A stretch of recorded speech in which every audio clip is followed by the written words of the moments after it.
Le Grand Matin Sud Radio, 7h-10h, Maxime Liédot.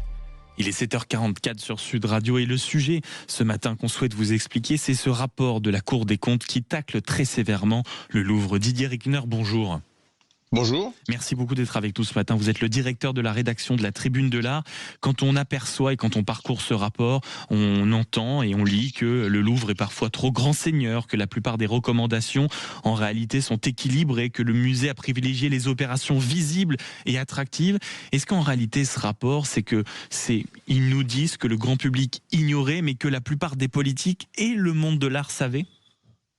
Alors, ce que le monde de l'art savait, probablement, oui, effectivement. Enfin, en tout cas, ça fait un moment que j'écris cela dans la Tribune de l'Art. Le monde politique, je pense que le monde politique, malheureusement, se fiche un peu du Louvre, sauf quand il s'agit d'en parler pour faire justement de grands projets. Et le public, il voit surtout que le Louvre ne fonctionne pas, que le Louvre, on ne peut pas y rentrer facilement, que des fois, il est plein, alors que quand on rentre avec une carte d'amis du Louvre, par exemple, on s'aperçoit que les salles du Louvre sont en partie vides. Du côté de Rembrandt, de Vermeer, dans la cour carrée, il n'y a personne. Enfin, le Louvre ne va pas bien, effectivement, mais je ne sais pas si c'est uniquement pour des choses de prestige, parce que le Louvre est, par exemple, incapable d'ouvrir ses salles. Beaucoup de salles sont fermées. Mais donc ça veut dire quoi, d'une certaine manière, Didier Rickner, que le Louvre il vit d'une certaine manière dans une certaine image du musée, un peu au-dessus de ses moyens ? Non, il ne vit même pas au-dessus de ses moyens, parce qu'il a beaucoup de moyens, mais il les emploie mal, et qu'il est mal gouverné. C'est un musée qui, depuis déjà un moment, sous le précédent directeur Jean-Luc Martinez et sous la directrice actuelle Laurence Descartes, ne fait pas ce qu'il devrait faire. Mais dans ce rapport qui est quand même très exhaustif sur énormément de réflexions, vous qui êtes quand même un connaisseur et du musée de l'art en général, est-ce qu'il y a un élément qui vous a peut-être, on va dire, fait sursauter plus que tout ce qu'on entendait déjà comme critique depuis 2-3 semaines ? C'est-à-dire que non, pas vraiment. Moi, je n'étais pas au courant du problème de la sécurité. Ça, c'est sûr, la sécurité, je pensais que la sécurité était au moins à peu près correctement faite. Et je m'aperçois que depuis 3 semaines, tout le monde s'est aperçu que ça n'était pas le cas et que la Cour des comptes le disait.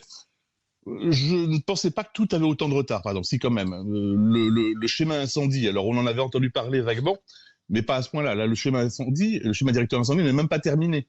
Ce qui est quand même fou. En effet, le rapport indique que le musée a privilégié les opérations visibles et attractives au détriment de l'entretien et de la rénovation des bâtiments et installations techniques, notamment de sûreté et de sécurité. Il est également, ce rapport, très critique sur le projet Louvre Grande Colonnade. C'est en réalité le projet voulu par l'Élysée, Emmanuel Macron, dans cette idée, vous savez, de fluidifier le passage devant la Joconde. Visiblement, c'est démesuré, il n'y a pas d'étude d'impact ni d'étude de faisabilité. Quel est le regard que vous portez sur ce projet, Didier Rickner ? Alors, depuis janvier 2025, c'est-à-dire depuis la date où il était annoncé, je me bats contre ce projet pour les raisons exactes qui sont indiquées dans le rapport de la Cour des comptes. Je suis plutôt heureux que la Cour des comptes ait fait le même constat. J'expliquais que ce projet était beaucoup trop coûteux, qu'il n'était pas utile, et j'expliquais aussi qu'il n'était pas étudié. C'est-à-dire que j'ai écrit un article qui s'appelle le Louvre... Le nouveau Grand Louvre, le Louvre Renaissance en 2 minutes chrono. C'est exactement ça. C'est-à-dire qu'ils se sont lancés, ils sont en train de choisir l'architecte. Ils ont fait un concours international d'architectes. Là, on a 5 équipes parmi lesquelles ils vont choisir dans les semaines et les mois qui viennent le lauréat pour un projet qui n'est absolument pas défini.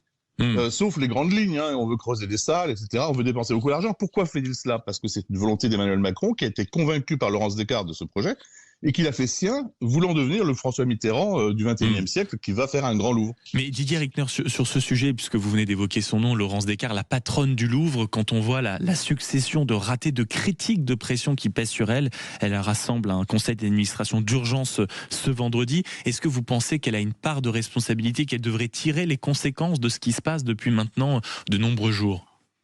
Elle n'a pas une part de responsabilité, elle a une grande part de responsabilité. Elle est présidente d'établissement public. Un établissement public a une autonomie assez grande, d'ailleurs, par rapport au ministère de la Culture. Oui, elle devrait tirer, mais ça fait longtemps qu'elle devrait tirer les conséquences ou qu'on devrait tirer les conséquences pour elle. Il n'est pas normal que, quand on entend la ministre de la Culture dire « il faut changer la gouvernance » et je vais demander cela à Laurence Descartes, c'est presque comique, puisque c'est elle qui est la gouvernance. Et la nécessité donc de changer de gouvernance, pour tous ceux qui s'y intéressent, je vous conseille et je renvoie vers la Tribune de l'Art dont vous dirigez la rédaction, mon cher Didier Rickner. Merci beaucoup d'avoir été avec nous ce matin. Et pour ceux qui veulent avoir un peu de lecture, c'est le rapport de la Cour des comptes donc qu'on peut trouver sur leur site à propos du Louvre. Il est 7h49.